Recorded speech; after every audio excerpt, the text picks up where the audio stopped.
Así que bueno, ahí con la familia también. Quiero que me acompañes a un texto de la Biblia, que es el Salmo 42.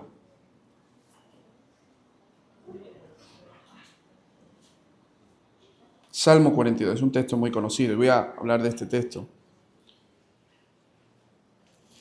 Salmo 42.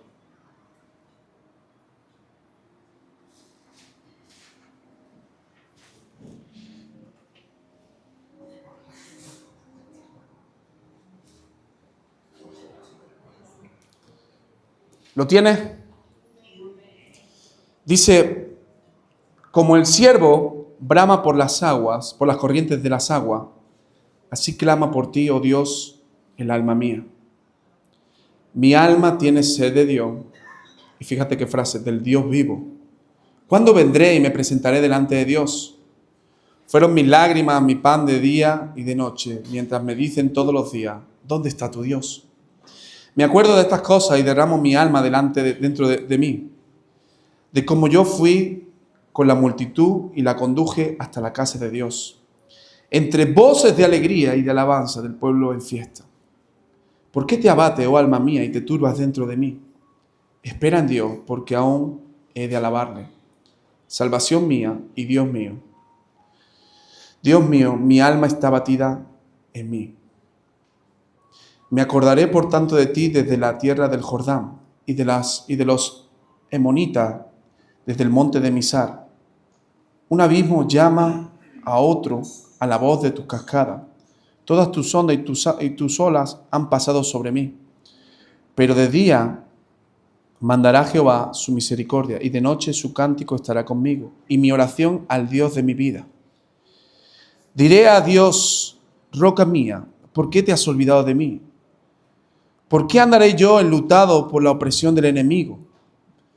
Como quien hiere mis huesos, mis enemigos me afrentan, diciéndome cada día, ¿dónde está tu Dios? ¿Por qué te abate, oh alma mía? ¿Y por qué te turbas dentro de mí? Espera en Dios, porque aún he de alabarle, salvación mía y Dios mío. Creo que de alguna forma y en algún momento de nuestra vida hemos podido leer quizá este texto, si llevas tiempo en el Señor, en la iglesia. Este salmo está conectado con el Salmo 43 y se cree que era un solo poema y el autor no está como tal claro, pero es un salmo que se cantaba, es un salmo que hablaba también de una persona que, a pesar de que se entiende de que había salido de Jerusalén no por voluntad propia, sino que había sido arrancado, él tenía el deseo de volver a Jerusalén, al templo de Dios, servir a Dios. Y también esta persona, cuando habla de esta frase, ¿dónde está tu Dios?, no solamente está en un tiempo difícil, sino que también esa persona está pasando por burla de otras personas que se ríen de él. Y es interesante cómo este autor, a pesar de todo lo que está viendo, a pesar de todo lo que está viviendo, él se aferra a Dios. Y este texto tiene como tres bloques, ¿no? Que habla de la separación, habla de la condenación, pero habla también de la restauración, ¿vale? Esto es por ponerte un poquito en contexto. Pero a mí me gustaría, no sé si en los próximos días lo vamos a seguir viendo, pero sí me gustaría poder centrarme en el texto que es conocido por excelencia. El texto que es conocido por excelencia, que es la primera parte. Dice, como el ciervo brama por las corrientes de las aguas, así clama por ti, oh Dios, el alma mía. Y el versículo 2 dice, mi alma tiene sed de Dios, del Dios vivo. Y dice esta frase, ¿cuándo vendré y me presentaré delante de Dios? El autor de este salmo tiene el deseo de presentarse delante de Dios. Y como te he dicho antes, de volver al templo, de volver a hacer lo que hizo, de servir, de cantar, de estar allí bendiciendo y exaltando el nombre de Dios. Claro que puede hacerlo en este nuevo lugar, pero no es lo mismo para los judíos. Sabéis que cuando ellos estaban en el templo representaba la presencia de Dios, ¿no? Ahora, yo quiero que me permita en esta hora desglosar esta parte y no hacerlo en orden, sino hacerlo en desorden, ¿vale? Vamos a hablar del ciervo que brama, vamos a hablar del clamar y vamos a hablar del alma, ¿de acuerdo? Porque es lo que dice en el texto, en el primer texto. Y dice, el alma mía, así clama por ti, oh Dios, el alma mía. Y fíjate que el versículo 2 dice, mi alma tiene sed de Dios, del Dios vivo. Mi alma tiene sed de Dios, del Dios vivo. Mira, aquí el autor nos está hablando de el alma y de una sed que su alma tiene. ¿Sabes? Cuando hablamos de esta sed, no estamos hablando de una sed emocional, sino que tiene que ver más bien con una sed existencial. Mira, hay algo que quiero que puedas ver en esta mañana y es de alguna forma 3 tipos de alma. Está primero el alma vacía. El alma que está vacía. Hay un teólogo, un matemático que era Pascal, no sé si te suena, pero él decía esta frase, dice, en el corazón de todo hombre existe un vacío que tiene la forma de Dios. Este vacío no puede ser llenado por ninguna cosa creada. Él puede ser llenado, ese vacío, por Dios, hecho conocido mediante Cristo Jesús. ¿Sabe? Hay un alma que necesita ser llenada. Pero muchas veces ocurre que el alma está totalmente vacío. El alma muchas veces intentamos llenarlo con otras cosas. Y esto es una realidad que ocurre en el mundo. Hay una necesidad en nuestra vida, en nuestra existencia, en nuestro ser. E intentamos llenarlas con las cosas del mundo para calmar ese vacío. Y Pascal bien nos dice que ese vacío solamente puede ser llenado con Dios. Cuando Jesús se acerca a esta mujer samaritana, le habla de ese agua que quita esa sed. Porque el hombre, el ser humano, tiene una necesidad en su alma, en su corazón, en su vida, de ser saciado. Y ¿sabes qué pasa? Muchas personas, tú has escuchado esto, y es que muchas personas intentan llenar ese vacío con muchas cosas del mundo. Lo intentan llenar pues con la fama, lo intentan llenar con estar con hombres, con mujeres, con dinero. Intentan satisfacer esa necesidad que hay en ellos. Y hay una cosa que yo meditaba en esto, y es que no hay cosa más trágica para el ser humano que alcanzar aquello que cree que le va a llenar, y cuando lo alcanza, se da cuenta de que no le llena. ¿Sabes lo que te estoy diciendo con esto? Ha habido casos de gente que ha sido muy famosa. Ahora, esta semana atrás estaba saliendo Dani Alves. Y él, por ejemplo, él decía esto: yo he ganado mundiales, yo he ganado copas, pero yo sentía un vacío tan profundo. Y nosotros muchas veces vemos los estereotipos del mundo. Vemos que si tú alcanzas cierta fama, cierto prestigio, ciertos seguidores, creemos que eso nos va a dar y nos va a saciar nuestra alma. Y no hay cosa más trágica que llegar a ese punto máximo de lo que el ser humano, de lo que el hombre, de lo que el mundo piensa que es lo mejor, y sentirte vacío. ¿Cuánta gente hay que puede tener todo el dinero del mundo y se siente vacío? Y está tomando antidepresivos y no puede conciliar el sueño y te dice: me siento vacío, me siento insatisfecho, me siento incompleto, porque hay un alma que necesita llenarse. Y como decía Pascal, ese alma está diseñado para ser llenado por Dios. Existe un vacío que tiene la forma de Dios. ¿Sabes? Dios nos creó de tal forma que sintamos ese deseo, ese anhelo. Lo que pasa es que buscamos en otras fuentes, buscamos en otros lugares. Y hay un alma vacía. Luego también podemos ver algo interesante en la Biblia, que está el alma vacía, pero también está el alma seca. El Salmo 143, versículo 7, David decía: respóndeme pronto, oh Jehová, porque desmaya mi espíritu. No escondas de mí tu rostro, no venga yo a ser semejante a los que descienden a la sepultura. Él dice esta frase: desmaya mi espíritu. Mi alma se está secando. Y cuando hablamos de un alma seca, hablamos de una persona que realmente ha podido conocer a Dios, pero que en algún momento, en alguna etapa de su vida, empieza a sentir que se está secando. No tienes que levantar la mano, pero me gustaría preguntarte si quizá tú alguna vez has sentido esto en tu vida. Que has conocido a Dios, que has tenido una comunión con Dios, pero durante un tiempo de tu vida, sea por una circunstancia, sea por lo que sea, tú has sentido que tu alma se va secando. Esto es una realidad que puede ocurrirnos a nosotros como cristianos. Esas personas que encontraron un manantial, un lugar donde se encontraban plenos, como te digo, no una cuestión emocional, sino una cuestión de vida, de saber quién somos, pero por diferentes razones, ahora están viviendo un tiempo donde no perciben a Dios, donde parece que Dios está muy lejos de ellos, donde parece que nada tiene mucho sentido, donde ya parece que hacer las cosas de buscar, de orar, de leer la Biblia, parece que pareciera que ya no tiene sentido, no tiene fuerza. Un alma seca. Jeremías 2, 11 al 13, nos habla de una cosa que se llama el descuido de la comunión con Dios. Porque un alma que se seca es un alma que ha tenido un descuido en su comunión con Dios. Y Jeremías dice, ¿acaso alguna nación ha cambiado sus dioses, aunque ellos no son sus dioses?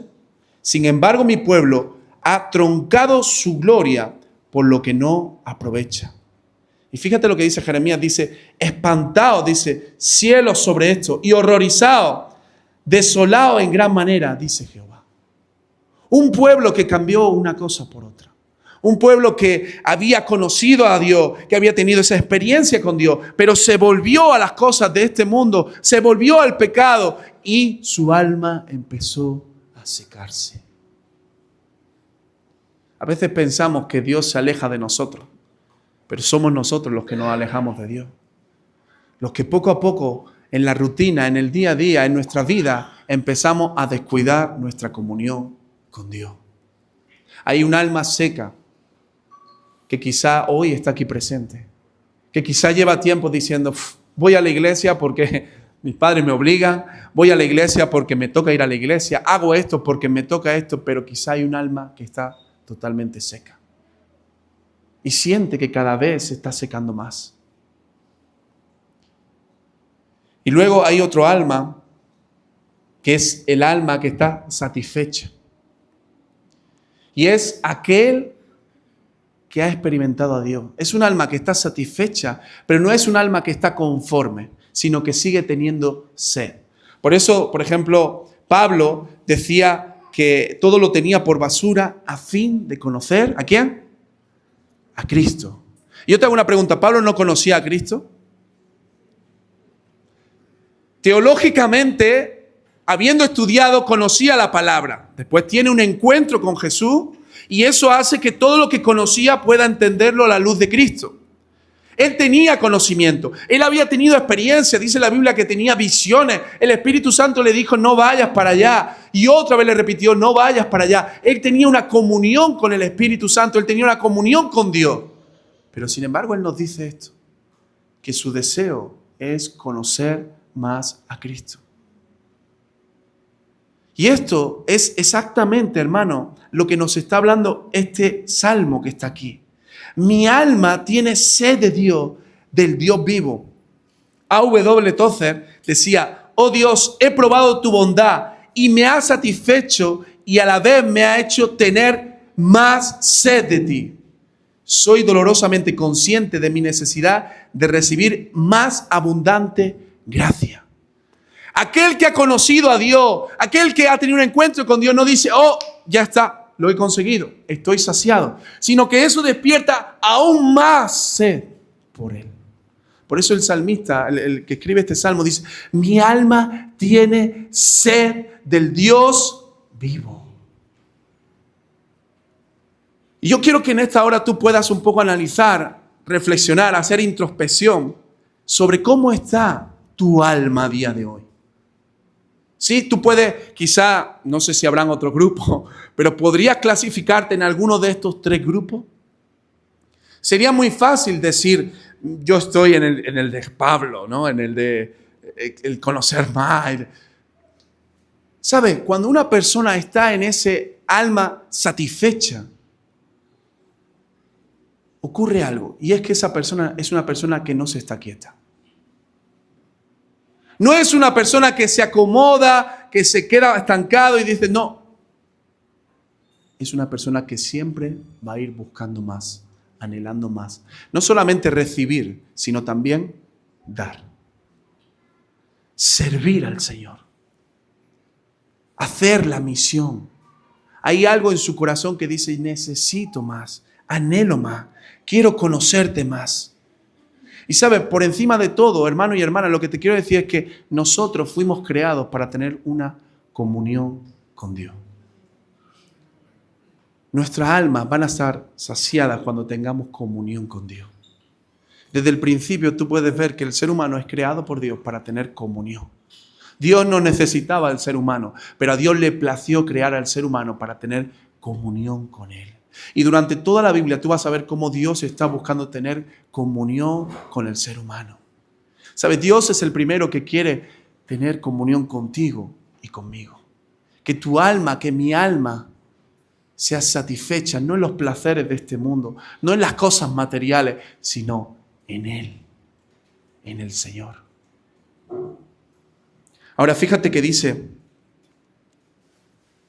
mi alma tiene sed del Dios vivo, del Dios vivo. Así clama por ti, oh Dios, el alma mía. Fíjate que aquí hay algo interesante y es que no utiliza la palabra orar, así ora, sino que dice la palabra ¿cuál? Clamar. La palabra clamar en el hebreo es saak y viene a estar relacionado con estas palabras, dar voces, gemir, gritar, llamar, llorar, proclamar, bramar, lanzar alaridos. El clamor expresa una necesidad. El clamor expresa una dependencia. Fíjate que el clamor no es una oración más. El clamor es una oración mucho más intensa que nace de lo profundo de la persona. Mira, cuando tú tienes un problema grande, serio, algo que te está angustiando, claro que podemos ir de diferentes maneras, pero cuando hay una desesperación, como vemos en la Biblia en algunos casos, ¿no? Por ejemplo, Bartimeo, hay un clamor. Hay algo que se sobrepone a lo que normalmente la gente hace. Cuando hay un deseo de que algo cambie, cuando hay una necesidad, cuando hay algo que la persona quiere. Yo no sé si te ha pasado alguna vez que han dicho, no sé, imagínate, quieren regalar una videoconsola, por ejemplo, ¿no? Y yo, imagínate que trajera aquí una videoconsola, ¿no? Una Play 5, ¿no? Es la última. Estoy más perdido ya que... Y yo digo, ¿quién la quiere? Yo te hago una pregunta, ¿qué harían los jóvenes? ¿Tú qué crees que harían los jóvenes? No sabéis lo que harían, vale. Lo que harían es ponerse de pie y empezar ¿a qué? ¿Y por qué gritan? ¿Por qué gritan? ¿Por qué no hacen? Porque quieren llamar la atención. Quieren que si yo voy a esto, por ejemplo, en muchas cosas, ¿no? Pero en muchos eventos. Cuando quieren llamar la atención para que lo que yo tengo en este caso, si es esa videoconsola, se desvíe hacia ese lugar. Y empieza, Pero una pregunta, a alguien que no le interesa ni los videojuegos, a alguien que no le interesa ni la Play, a alguien que no tiene tiempo para esas cosas, ¿tú crees que va a ponerse también, ¿Qué crees que va a hacer esa persona?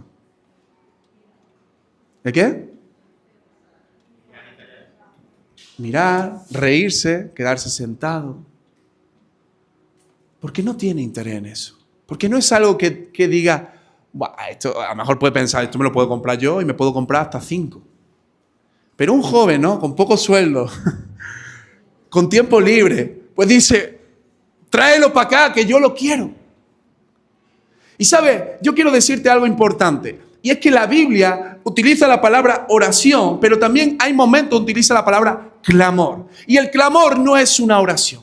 El clamor es algo mucho más intenso que nace del corazón, de lo más profundo de una persona. Cuando tiene sed, cuando quiere algo, cuando está pasando una circunstancia. Nosotros vemos en la Biblia, en el libro de Samuel, cómo Ana dice que derramaba su corazón allí delante del profeta.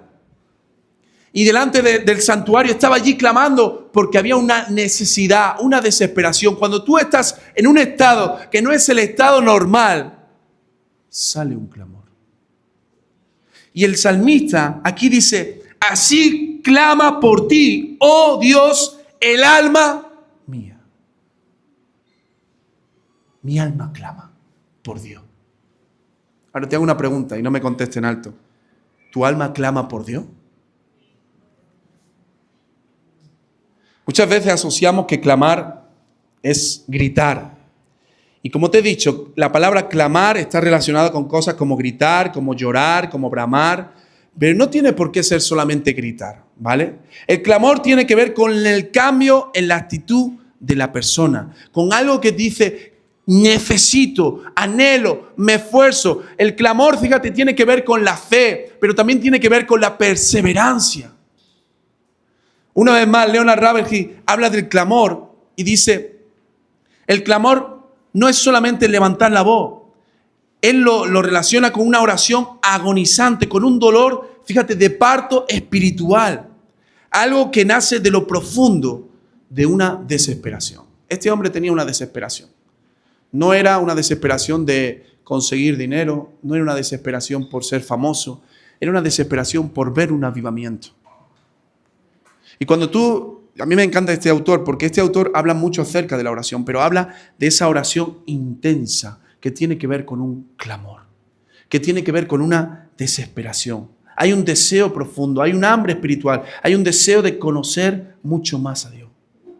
Fíjate que uno de los textos que más utilizamos y que más sabemos es Jeremías 33:3. ¿Y qué dice Jeremías 33:3? Clama a mí y yo...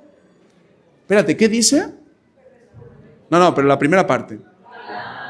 Esto es algo que Dios le dice a Jeremías. Jeremías está en un momento bastante difícil, no está en un momento cómodo, está en un momento donde está siendo machacado, está en una cisterna cuando está recibiendo esa palabra. Pero hay una palabra de Dios que dice, clama a mí. En Éxodo capítulo 2 vemos también otra frase que dice que Dios escuchó el clamor del pueblo.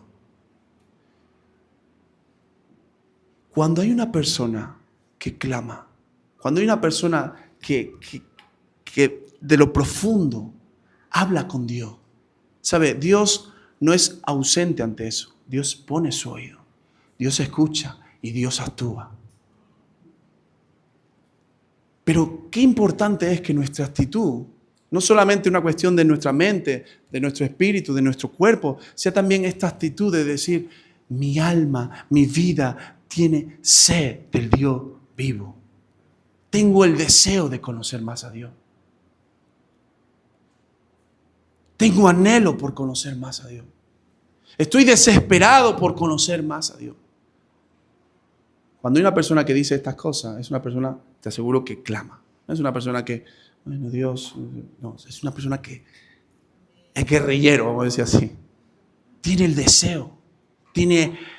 deseo profundo de acercarse más a Dios. A veces la dificultad, hermano, es lo que nos hace clamar. Pero realmente no tiene que ser eso, sino nuestra necesidad de Dios. Nuestra necesidad de Dios.